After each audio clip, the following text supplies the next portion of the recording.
So recently I've been feeling quite motivated to make a video that really encapsulates all of the major concepts that you need to wrap your head around in order to kind of really understand what the soloq journey is fundamentally about. And this is a video that could be sent to your Master Plus friend who's looking to progress to Grandmaster. It's also a video that you can send to your brand new Iron 4 friend that is kind of new to the rank system. It's a video that I think I should have made a long time ago. It's a very high impact video. And to make matters even better, I've also made it Game of Thrones themed. So if you have seen that series, I think you're going to enjoy this one. A bit of additional spice to make it a little bit more enjoyable. So without further ado, let's dive into the first topic here, which is plateaus. Plateaus are your best friend. So let's get aligned here first. What are plateau points in the context of the ranked soloq journey? So the general consensus, right, is that you're winning, you're playing, you're winning, and at some point you're going to hit a plateau point, a giant brick wall, right? The giant wall of ice here in Game of Thrones. And basically, this is where you're going to kind of lead into a 50% win rate. You're going to win half your games, you're going to lose half your games. And basically what this means is that you're exactly where you should be. You're versing players of equal skill. And, if you keep doing what you're doing, you're not going to get anywhere. You fundamentally need to evolve. So in other words, a plateau point is simply your current level of play. And the system, the entire rank system is designed to help you get to this plateau point as fast as humanly possible, because it's not really fun to sit there dominating, people below your level of play with the 65% win rate or 70% win rate, nor is it fun to be in an elo bracket that's too hard for you and sit there with a 35% win rate, right? The system wants to get you exactly where you need to be. And this is what makes, the soloq system a meritocracy. It's a perfectly balanced system of finding your level of play. But why do people find it so terrifying? Why are people so scared of kind of hitting that scary 50% win rate?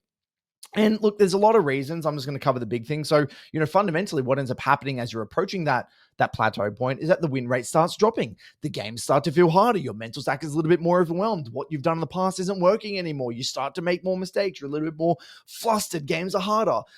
This is where, again, you got to learn to kind of mentally understand that these are all good feelings. This is exactly how the system should work. If it was all sunshine and rainbows, your mental stack wasn't overwhelmed, you're winning all your games, it's up and up and up and up, we're in a, some sort of crazy utopia, it's not going to be very fun, right? Because the game's going to be too easy. The rank system won't really matter anymore. And, you'll turn into Wild Rift, right? Which is kind of what happened in Wild Rift. So I think the main reason why people really struggle with plateaus is because they get addicted to winning. It's like, it feels great to, do what you've currently been doing for a long period of time. You're winning 65, 70% of your games. And at some point when that stops working, it's a little bit jarring. It's like, oh, wow, I've put in all this work. I thought I was doing really good and now I'm losing. And so the default response for a lot of people, in terms of that kind of ego defense mechanism is, well, it can't be me because historically I've won all these games. I feel like I've been playing well. If I'm losing, it has to be something else. And this is where typically people start to look externally, right? Whether it be blaming losers queue or the meta or, teammates and matchmaking, this and that. And we find all these kind of convenient excuses to just shift our attention away from the simple fact that we're just not as good as these players anymore. We need to learn new things. We need to develop as a player and we need to evolve, right? And so if you don't understand how plateaus work and you don't accept the reality of how the rank system works, of you get to an elo bracket, that's your level of play and you need to evolve, you're going to cause a lot of stage 4 issues and a lot of narratives that will fundamentally destroy your relationship with the game. So we need to learn to love and appreciate plateaus. And anytime that you're not at a plateau point, you're highly likely not learning all that much. Plateau points are the perfect breeding ground for learning and development because this is what we call the Goldilocks zone, right? It's a term that is thrown around, I believe, in the context of in learning, in a bunch of other fields, whereby you're in games that are not too difficult, such that you're going to be checked out because the games are too hard, but they're not going to be too easy, such you're going to be optimally engaged and you're going to get the maximum learning. That's what plateau points are. They put you perfectly in that Goldilocks zone, beautiful opportunities for you to learn.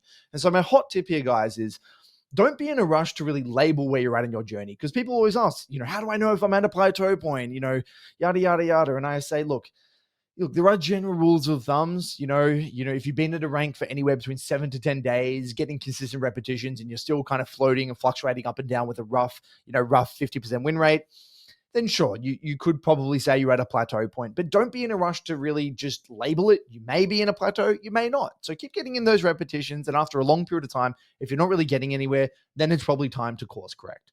So The next one here, the best play isn't what is correct on paper. Now, this is going to be directed to those people who maybe watch a lot of high-elo content, maybe they watch a lot of pro play content, or even those coaches, aspiring coaches out there who are looking to become a coach in the industry.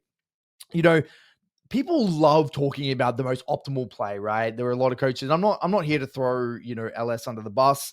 I had a great conversation with LS on that. I think it's on my YouTube or his YouTube, one of our YouTubes. And one of my criticisms with some of the other coaches, and he's not the only one, but there's this whole kind of mentality of like, oh, if they do X, then we do Y, and then we do Z. It's like this whole kind of playbook, and it's all about finding the most optimal play, or they shouldn't be doing this, we should be doing this. The reality is that, soloq is not a game of optimal strategy. It is a game of practicality and adaptability, right? The best decision at any one moment isn't what would work in some pro game versus Faker in game 5 of the world final. The best play is the one that literally wins you this particular scenario or gives you the best quality outcome in this particular scenario. This may mean it may betray fundamentals. It may be ugly. It may be just a shit show of a decision. But if it works, then it is fundamentally correct. And so the red flag, this applies to you if you say things such as, oh, but my team should never be doing that here. They should never be fighting. They should just wait for me to shove outside, right? Things like that, where you're saying that my team should have done X, Y, Z. Well, if you consistently find yourself saying things like that, they shoulda, coulda, woulda, they should have done that, then chances are you're not basing your gameplay in reality. You're not adapting to the chaos or the things that are literally on your screen. So let's go through an example, right? So let's say, for example, we are shoving out bot lane, right? Or we're in mid game. We're trying to shove out bot lane. There's a wave that needs to be attended. And our team is kind of ARAMing in mid lane. And what ends up happening, we really want to shove this out, but we don't have TP. But we know, Baron's up, the game pace is picking up. And what we want our team to just chill, relax, wait for us to catch bot. And then I can move over and I can be there with my team. So I'm getting the best of both worlds. I'm shoving out the side. My team doesn't engage. We're all happy chappy. But then you go to side, your team gets engaged upon, they die, and the enemy get Baron. Okay, well, obviously, sure, we could look at, our form of communication and yada, yada, yada. But if we looked at it and we realized, okay, the enemy had a lot of engage, right? The moment the enemy knows that I don't have TP, is the best play, us, catching that bot wave and hoping that our team don't get engaged on, or is the best play simply just embracing reality, accepting that our team probably are going to get engaged upon and grouping, and then playing for that ARAM temporarily to prevent the enemy from engaging on my team and winning that team fight. So again, we could get into the nuance, and I'm sure there is an answer, but the reality is that don't get too caught up in what should happen on paper. Don't get caught up in finding the perfect macro decision. Concern yourself with what is the decision that is going to work the majority of the time? What is the decision that is going to work in this particular instance, no matter how ugly? So you need to reframe your mind from finding that perfect macro decision to what is the decision that allows me to simply win. And I've got an image of Bronn here for people who watch Game of Thrones, because he would fight dirty. He would use techniques that would theoretically break honor. That wouldn't be very honorable, but they work. He's very good at fighting for that reason. And I think that's the mindset you got to have when you're playing on the Rift. Sometimes playing dirty and being a little bit ugly and rough around the edges is the best decision. Now, the next one here, everything is baked into your LP, not just skill. People believe that individual skill is the only relevant factor that determines your rank, right? We think that it's this perfect kind of skill meritocracy, and that if one person is better than the other, then they're going to win. But the reality is that there is many other additional factors that are involved in your rank, and the big one being the severity of your self-sabotage. Self-sabotage including mental blocks versus particular champions, playing while tired, playing while alt-tabbing, tendency to tilt when you're behind when chaos occurs, trying new champions on main. These are all kind of, variations of self-sabotage. So the reason I want to mention this is because a lot of people think that it's like, if I'm better than this person, then I should win. But if this person, even though they are maybe better mechanically, maybe they even have more game knowledge, what they got to understand is that they may not be as high ranked as someone else who is actually just more poised, is more adaptable to the chaos, doesn't tilt Q, doesn't alt tab, actually plays focused all the time. Everything else, everything surrounding your journey is also baked into your LP. Don't just view LP as some kind of objective measure of skill. Yes, it is a measure of skill, right? I shouldn't say it like that, but there's so many other factors that are that are kind of factored in when it comes to your LP. So if you find yourself, you find yourself not really getting challenged, you feel like you're beating majority of your opponents, you feel like you're outplaying and being quite dominant, but you're still not climbing, chances are you've got some other elements of your journey that need to be bolstered up. Maybe you are doing one or many of these things here, and maybe you need to do some introspection in regards to your process and the way you're conducting yourself on the Rift. And a hot tip here, how you play at your worst is usually equally important as to how you play at your best. And there's one of my favorite quotes is, learn to have a good shit day, right? So maybe you didn't sleep that well, and maybe you're not feeling overly energetic, and but you feel like you want to play. How do you conduct yourself on those days where you're playing with 70% intensity? Right, that is going to be the difference maker, because all of us we're not going to be playing every single block at 100% intensity. That's just not reality, right? And on an unrelated note, competence level of secondary role also plays a part, right? Because we're not all going to get our main role all the time. So how good you are on your secondary role will also be factored in, baked into your LP. So just because you understand what is happening doesn't mean you know how to execute upon it. So this applies to you if you find yourself saying things along the lines of, why do I keep making those same basic mistakes? I should know how to do this. And this is something that absolutely explodes people's minds. And it's one of the most common sources of tilt and frustration in solo queue is, this failure to really understand how theory and execution are just fundamentally different ball games, right? You see this all the time. Oh, I died to this base. I got hit by this basic Lux bind. I got hit by this basic ability. I died to this basic gank. Well, okay, just because in hindsight you can go into the review and you can understand that logically doesn't mean you have the ability to execute upon it in this moment, because there are other things at play, right? Maybe your mental stack is overwhelmed. Maybe your attention is focused elsewhere. Maybe you're unfamiliar with this particular scenario. Maybe you were thinking about something else. There are a whole host of reasons as to why you can understand something logically, but not have the ability to execute upon it. And so this is where muscle memory, experience, mental stack really, come into play and help you kind of reconcile this execution difference. And so, something that a lot of people don't understand about coaching as well is that coaches not only help you identify what is happening, but they help you understand why that mistake is happening. Because a lot of people say, but I don't really feel like the need for coaching, because I can look at my games in the post game and identify all the major mistakes, and I feel like I can see what's going on, but they're not actually able to identify why that mistake is happening, right? And this is where, as coaches, we can get into, is it a mental stack overload thing? Are they directing their attention in the wrong areas? Do they lack experience in this and that? Are they actually thinking in the wrong way? Is their mindset wrong? You can get into all the reasons why it's happening, and that allows you to get to the root cause of the issue and fundamentally change behavior.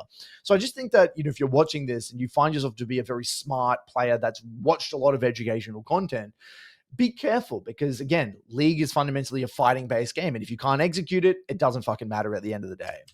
So there is next to no randomness in solo queue. And this is something that I wanted to mention before when it comes to the best play. The best play isn't what necessarily is best on paper, is the best, it's the thing that is best in reality, right? What is in front of your face. So one of my favorite quotes is, everything makes sense. If it doesn't, it's just your view of reality. And again, the tough pill to swallow is that very little things in solo queue happen randomly. 98% of things that you think are random are simply happening for reasons that are out of your purview. You just don't know what you don't know. For example, you may believe that your team got engaged on randomly in mid lane, but it's probably the result of, not probably, most definitely the result of many things. For example, maybe the enemy had a hard engaged composition. Maybe your team had no mid tower and your team had no flashes. Maybe the enemy knew that the moment you showed on side lane you had no TP, that was their sign to go.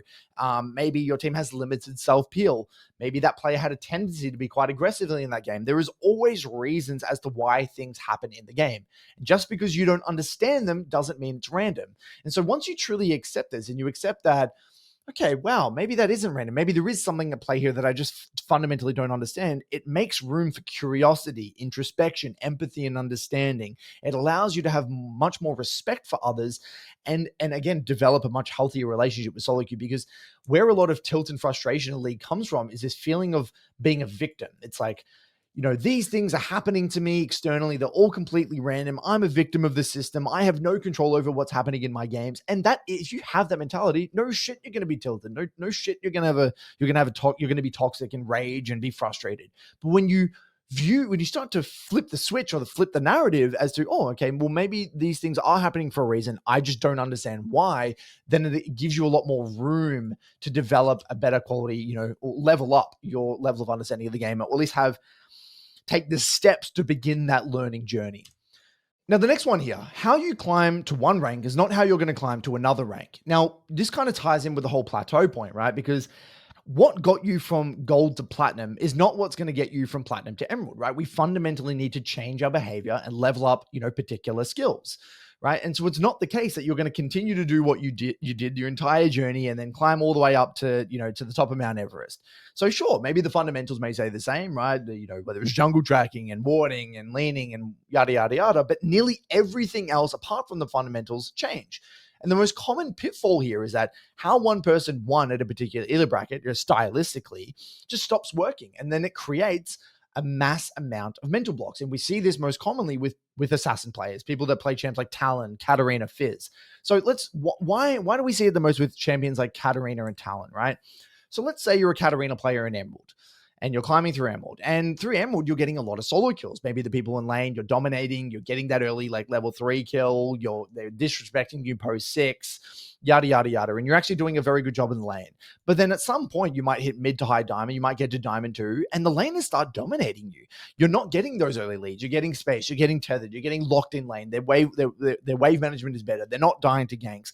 And all of a sudden, you're having to now navigate a lot of your games from behind. You're moving into the mid game like 0-0-0. There are less roam windows. This is fundamentally now a completely different situation that you're used to than what got you to this rank in the first place, right? And so when people get to this point and they start facing this reality, they start then imploding. It's like, wait, does that mean everything I've done gets thrown out the windows? Does that mean I now need to betray the fundamentals? And then they start self-sabotaging. They start doing things that are completely crazy, right? They start skipping waves altogether. They start making really dumb decisions, and then they end up dropping. They now go from diamond 2 back to maybe high emerald or diamond 4 until they start to realize, go back to the basics, win a bunch of games, and get to the same point. But they need to realize that it's not that what they were doing before was wrong. It's just that players now know how to deal with that, and you need to develop a differing skill set. So again, once you understand how the system works, and you understand that what got you from one rank will not get you to another rank, then again, you're going to be more open-minded to developing different skills, maybe more open to watching high elo VODs or getting coaching or whatever the hell it might be, changing your behavior rather than, again, trying to, gaslight yourself, create narratives, blame the system, yada, yada, yada. And again, because these champions typically get a lot of solo kills in lane and get fed and win a particular way, when that stops happening, it causes a lot of headaches for these players. And again, the way you want to view it is that this is a feature, not a bug. Anticipate it and be ready to adapt. The rank system does not give a crap about how you climb. There are many, many, many ways to climb. You can climb as an OTP. You can climb with some weird gimmick. You can climb communicating or not communicating. There is no such thing as a normal player of a rank.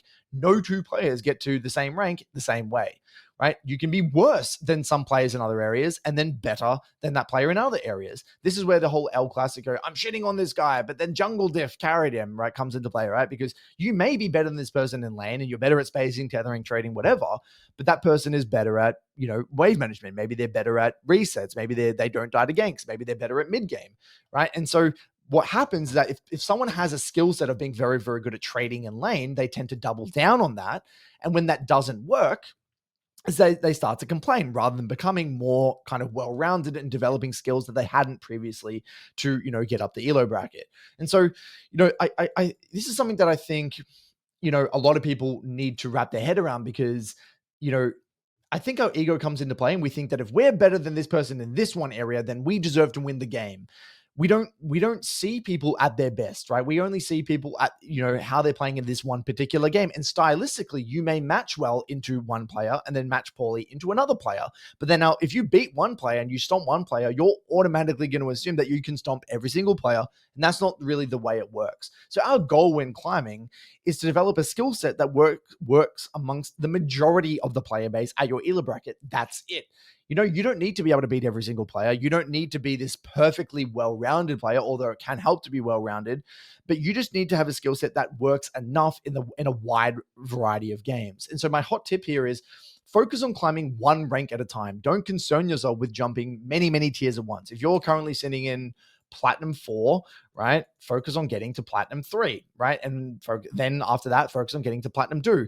Don't worry or don't concern yourself about what's going to get you from emerald to diamond or diamond to master tier. We can cross that bridge later. Focus on the here and now. Focus on developing skills that are going to help you deal with these players in your games now. Just because you think you're playing well doesn't mean you are, right? The bottom line here is that there is always something that you could be doing cleaner, more efficiently, faster, and smarter. No matter how well you think you played, there is always another level. I see time and time again players say things like, this game was unwinnable. This elo bracket is impossible to climb through. And the problem is the mindset that this whole philosophy brings about, right? Because if you automatically assume that you played this game perfectly, there was nothing you could have done, then there is no room for growth because you're automatically assuming that there's nothing to be optimized. But if you have the opposite approach where it's like, okay, well, I think I played well, but there's probably going to be other areas that there's still room for growth. It's such a healthier mindset for getting into the details, taking max accountability, and obviously breaking through plateau points. Because if you assume that everything you're doing is correct, and then you're losing, and then you're hitting a plateau point, you're screwed. It's game over at that point because there is not going to be there is no room for growth, right? There is no possible way you're going to get through that plateau point, and that's where people get hard stuck. That's where ego is so incredibly powerful and so detrimental to people's journey. And there's a quote by the physicist John Archibald Wheeler: "As our island of knowledge grows, so does the shore of our ignorance." And we simply don't know what we don't know. And this is something that I personally really resonate with because me as a coach, I've played this game for so long and coached this game for so long, every single day I'm learning new things, and it makes me realize, wow, what else is out there that I don't understand? What else?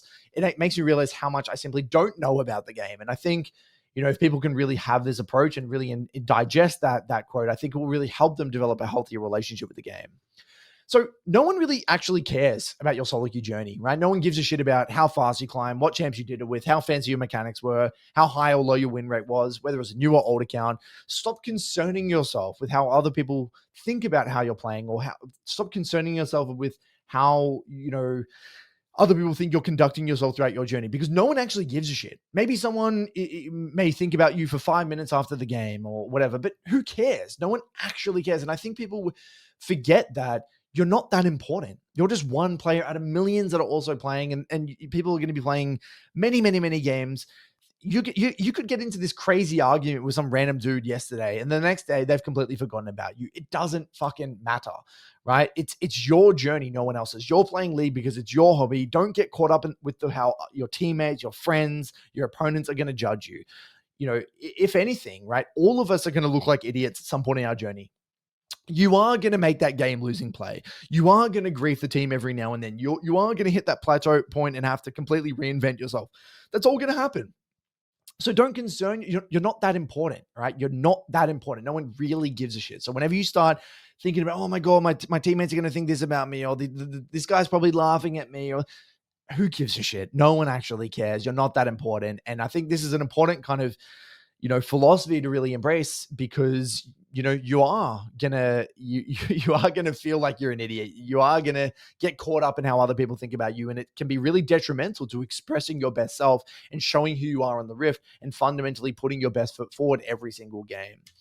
Win rate is not a current indicator of your solo queue skill. Now, if you think about how win rate is created, right, it is the culmination of all of your past games in a previous elo bracket. It is not an indicator of how you may or not perform at this current, point in time, right? Because every single game, right, we're getting better, right? We're seeing more things, we're gaining more experience, we're developing our mental stack, we're learning things, we're reviewing. So your current skill is not this kind of stale, kind of stagnant thing. It is always something that is changing. So if you lost a bunch of games in the past with a champion, let's say you were learning Syndra and now you're sitting at a 45% win rate, that doesn't mean just because you had a 45% win rate that is an indication of how you're going to do now. It's not an indication at all of what this is going to mean for you in the future. It's just a kind of a lagging measure, if you will, right? I guess if you keep playing, it's going to give you a rough indication of your development.